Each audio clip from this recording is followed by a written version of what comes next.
মালিক আমার আল্লাহ তাআলা পৃথিবীর হায়াত বলা প্রত্যেকটা মানুষকে ডাক দিয়ে বলতেছে, বান্দা বান্দি, আমি রব তোমাকে একটা নিয়ামত দান করলাম, হায়াতে জিন্দেগির নিয়ামত। 1 বছর নয়, 2 বছর নয়, আমি তোমার পুরো হায়াতে জিন্দেগি নিয়ামত হিসাবে দান করলাম।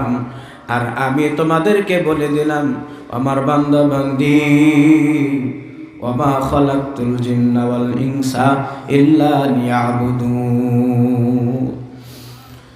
এ বান্দা বান্দা, আমি রব, দুনিয়ার হায়াত আমি তোমাকে দান করলাম, একটাই উদ্দেশ্য, তুমি আমি রবের গোলামি করবে।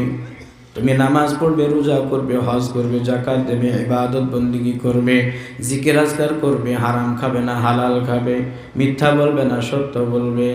এখন বলেন তো, সব থেকে বেশি বড় ব্যবসা চলতেছে মানুষের মধ্যে এখন সুদের ব্যবসা। কিসের ব্যবসা বলেন? আহাল্লাল্লাহুল বাইআ ওয়া হাররামার রিবা। আল্লাহ তাআলা বলেন, বান্দারে, তোমার টাকা পয়সা ধন সম্পদ দিয়ে ব্যবসা করো, ব্যবসার মধ্যে আমি রব রাখছি তোমার জন্য হালাল, আর তুমি যে সুদের ব্যবসা করতেছো ওইটা হলো হারাম। বলেন তো, বর্তমান সময়ে মুসল্লির সংখ্যা বেশি নাকি বেনামাজির সংখ্যা বেশি? বলেন, নামাজের সংখ্যা বেশি নাকি বেনামাজের সংখ্যা বেশি? আল্লাহ তাআলা বান্দারে পাঠাইলেন হায়াতে জিন্দেগির একটা নিয়ামত দিয়া, বান্দারে, প্রতিদিন 5 ওয়াক্ত নামাজ তুমি আদায় করবে। অথচ আমরা লক্ষ্য করে দেখি এলাকার মধ্যে বেনামাজের সংখ্যাই হলো বেশি। বলেন তো, এখন দই কিনা হলো নাকি মদ কিনা হলো? নামাজ পড়তে পাঠাইলেন ইবাদতের জন্য, আর বান্দা বান্দি দুনিয়াতে আসার পরে নাফরমানি করে। বাবায় যেমন সন্তানের প্রতি খুশি না, রব আল্লাহ তাআলা বুঝি বান্দার উপরে খুশি। আওয়াজ দেন, আওয়াজ দেন। যারা বুঝছেন তারা বলেন ঠিক কি ঠিক না? বেনামাজির সংখ্যা যদি বেশি হয়ে যায়, বেঈমানের সংখ্যা যদি বেশি হয়ে যায়, নাফরমানের সংখ্যা যদি বেশি হয়ে যায়, বাবা, মালিকের পক্ষ থেকে গজব আসতে দেরি হবে না। একটার পর একটা গজব আসতেছে না, আসতেছে না? আসে কি আসে না? ওই রব আমাদের প্রতি নারাজ হয়ে গেছে। এজন্য আল্লাহ তাআলা বলেন, কুল্লু নাফসিন যায়িকাতুল মাউত।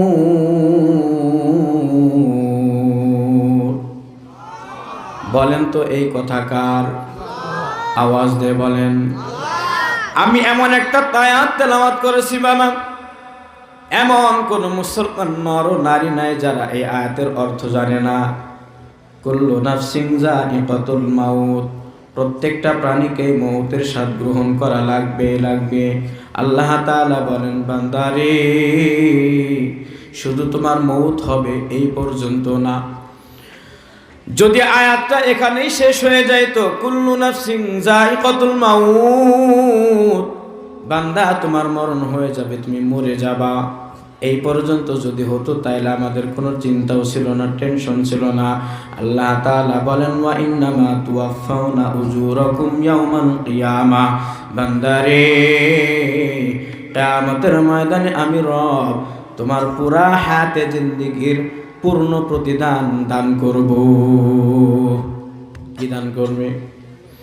ওয়া ইন্নামা তুওয়াফাউনা উজুরাকুম ইয়াওমাল কিয়ামা, কিয়ামতের ময়দান, ও বান্দা বান্দি, আমি রবের সামনে যখন দাঁড়ায় যাবা, আমি রব তোমাদের আমলনামার প্রত্যেকটা পৃষ্ঠায় উল্টায় উল্টায় দেখব।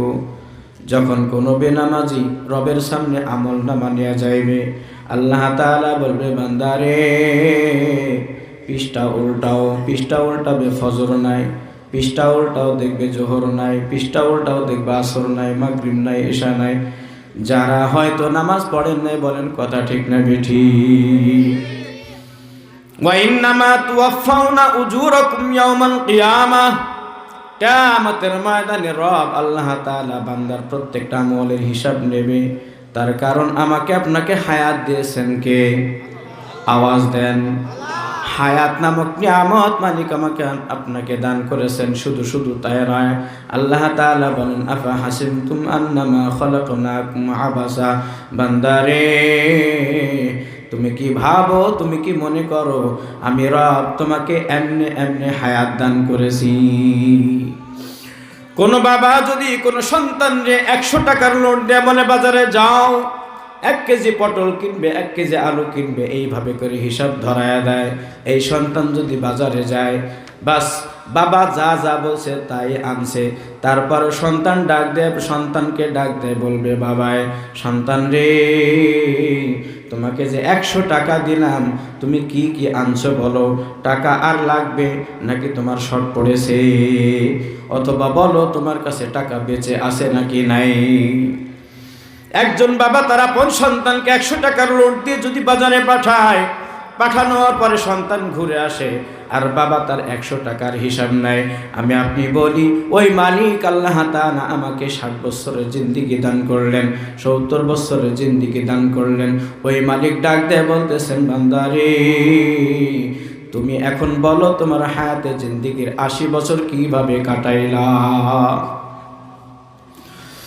তুমি দিনে কয় ওয়াক্ত নামাজ পড়েছো? সামনে আগত পবিত্র মাহে রমজানুল মুবারক আসতেছে, ও বান্দা তুমি কয়টা রোজা পালন করেছো? সামনে রমজান মাস আসতেছে, যাকাতের সময়, তোমার সম্পদের কতটুকু যাকাত তুমি আদায় করেছো? এইভাবে ভাবে আল্লাহ তাআলা বলেন তুমি কি ভাবো আমি রব তোমাকে এমনি এমনি দুনিয়াতে পাঠাইছি? না না, আমার কাছে তোমাকে ফিরে আসাই লাগবে, আর তোমার পুরা হায়াতে জিন্দেগির হিসাব আমি রব নেব। যার কারণে বিশ্ব নবী আকা নামদার তাজদারে মদিনা জনাবে মুহাম্মদুর রাসূলুল্লাহ সাল্লাল্লাহু আলাইহি ওয়াসাল্লাম আখির জামানার নবী পৃথিবীতে আসছেন। আল্লাহ তাআলার পক্ষ থেকে জান্নাতের একজন ফেরেশতার দল আছে যাদেরকে বলা হয় রিদওয়ান। এই রিদওয়ান ফেরেশতা আল্লাহ রাসূল সাল্লাল্লাহু আলাইহি ওয়াসাল্লামকে ডাক দিয়ে বলতেছেন ইয়া রাসূলুল্লাহ, মালিক আল্লাহ তাআলা আমাকে জমিনের ভূখণ্ডে কোথায় কতটুকু সম্পদ, কোথায় কতটুকু সম্পদ মালিক আল্লাহ তাআলা রেখেছেন, তার খাজানার ভান্ডারের মালিক আমাকে বানাইস, কোথায় কতটুকু সম্পদ আমি রিদওয়ান ফেরেশতা জানি। ও আল্লাহর হাবিব আপনি 1 দিন নয় 2 দিন নয় 3 দিন পর্যন্ত না খেয়ে পেটে পাথর বেঁধেছেন। আল্লাহর হাবিব আপনি যদি চান আপনার জন্য দুনিয়ার সমস্ত সম্পদ আপনার হাতে এনে দেই, বলেন সুবহানাল্লাহ। ওগো নবী আপনাকে না খেয়ে কষ্ট করতে হবে না, আমি আপনার জন্য এমন সম্পদের ব্যবস্থা করে দেব আরববাসী সকলে আপনার দিকে তাকিয়ে থাকবে, তাকিয়ে থাকবে। আল্লাহ রাসূল বলতেছে ফেরেশতা রে আমি দুনিয়ার হায়াতে কোনো সম্পদ চাই না, কোনো ধন ভাণ্ডার চাই না, আমি একমাত্র মালিকের পক্ষ থেকে এসেছি আমার রিসালাত প্রত্যেকটা মানুষের কাছে পৌঁছানোর জন্য, বলেন সুবহানাল্লাহ। নবীজি মক্কা থেকে মদিনায় যখন হিজরত করে চলে গেলেন, তার কারণ মক্কায় বারবার বারবার কালেমার দাওয়াত দেয় কাফের মুশরিক ইহুদি নাসারা, তারা বলে না না না এ মুহাম্মদ পাগল হয়ে গেছে, মুহাম্মদ জাদুগ্রস্ত হয়ে গেছে, মুহাম্মদের উপরে জিন ভর করেছে। এইভাবে বিভিন্ন জন বিভিন্ন সময় আল্লাহ রাসূলকে কটাক্ষ করতে থাকে।